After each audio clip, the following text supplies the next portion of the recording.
This is a pretty big one, and big shout out to our buddy Dylan LeClaire, who's doing some fine work over in Japan as their head of Bitcoin strategy. So Bitcoin News, another report here says just in, Metaplanet buys 42.47 more Bitcoin, bringing their total holdings to above 203. So this is pretty big. And last week we looked at a graphic showing the top 25 US hedge funds.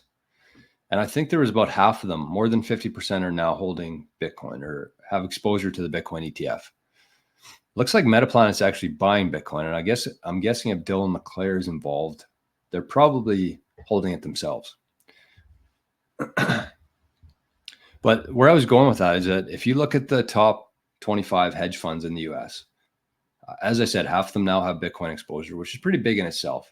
But if you look at the other half who's not holding any Bitcoin yet, and you look at some of the percentages that these big hedge funds have, it's very small, very small. And so you look at a company like Metaplanet, and even our founders group, which is a venture capital fund that I'm a part of for very poor people.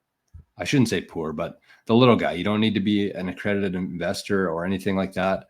It's a monthly fee that's stopping in October, I believe.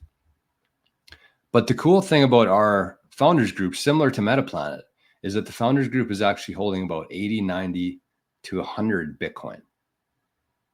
So this little venture capital group, there's about 1,000 investors in it. I think that there's still openings. So if anybody wants information on it, just let me know.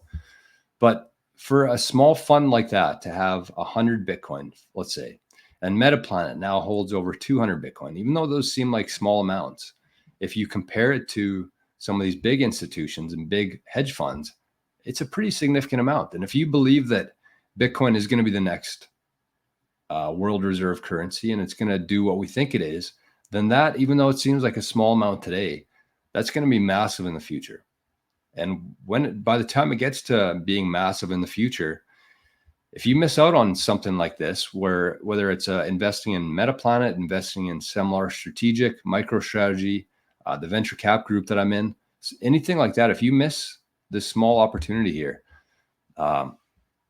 it's going to be a lot harder to get those in the future.